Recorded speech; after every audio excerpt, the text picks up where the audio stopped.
so I usually didn't get freaked out around dead people or cops, except that the dead people in Savannah were crumbling 6 feet under, and the cops were all related to me.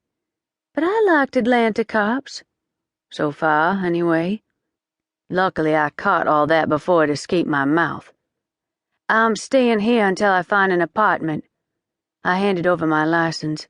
Norris scrutinized it and handed it back. "Where's your brother?" "He left this morning for a cruise to the Bahamas." He narrowed his eyes and underlined the word Bahamas twice.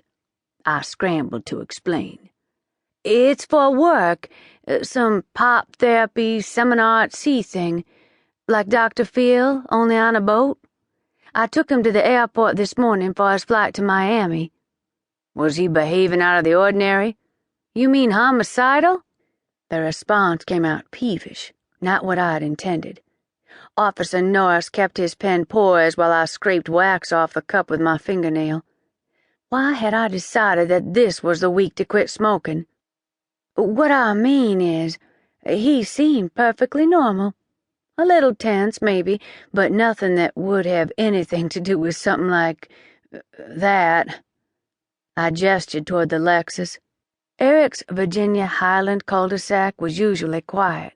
The only noise, the distant murmur of North Highland traffic. It was a place of arts and crafts bungalows and kitschy specialty shops, a place where you strolled to the corner cafe for a petite serving of organic peach gelato. Not the kind of place where you stumbled into corpses on the curb. "So your brother was tense?" Norris said. Oh, great, I thought. Now I'd done it. "Not tense like guilty," I corrected. "Tense from worrying about passports and stuff. All perfectly innocent tense." This was not the whole truth, but I didn't feel like explaining the rest. The part where we'd argued, the part where he'd told me to grow up and I'd told him to shove it, the part that would make any cop's nose twitch with interest. I knew it wasn't relevant and would only distract the police from what they should be doing, namely, finding out why there was a corpse across the street. "You picked him up here, at the house?" "No, at work. Someplace by Perimeter Mall. He's a Ph.D., you know, an industrial psychologist." I had no idea why I added that last part. Perhaps I was trying to make Eric seem stable and ethical, not the kind of man who would murder some woman and then flee the country.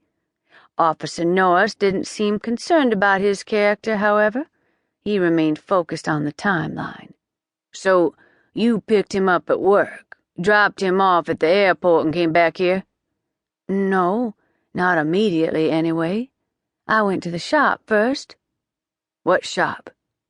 I hesitated. It was looking like I didn't have a non-suspicious answer in me.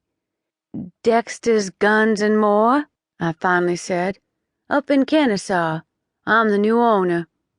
Norris's eyes dipped to my chest, to the T-shirt with Dexter's logo and the slogan, "From my cold, dead hands," on it. I'd found a bag of them in my uncle's desk and pulled one on while I cleaned the storeroom, so not only was it politically incorrect, it was filthy with dust and cobwebs. Look, I know it sounds bad, me with a gun shop just 45 minutes away and a murdered person on the curb, but it's entirely innocent. I held up my cell phone and showed him a photo from that morning. There I was, standing in front of a display case chock full of dangerous things, a Confederate flag hanging brazenly behind me. "Interesting," Norris said.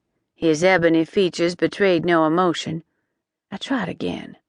The next shot didn't have any rebel paraphernalia in it, just the prominently displayed city ordinance requiring all Kennesaw citizens to own a gun. And me, beaming brightly. But it did have the time and date, proving that I was telling the truth about my whereabouts. Uncle Dexter left the place to me in his will. Well, he left it to my mother, actually.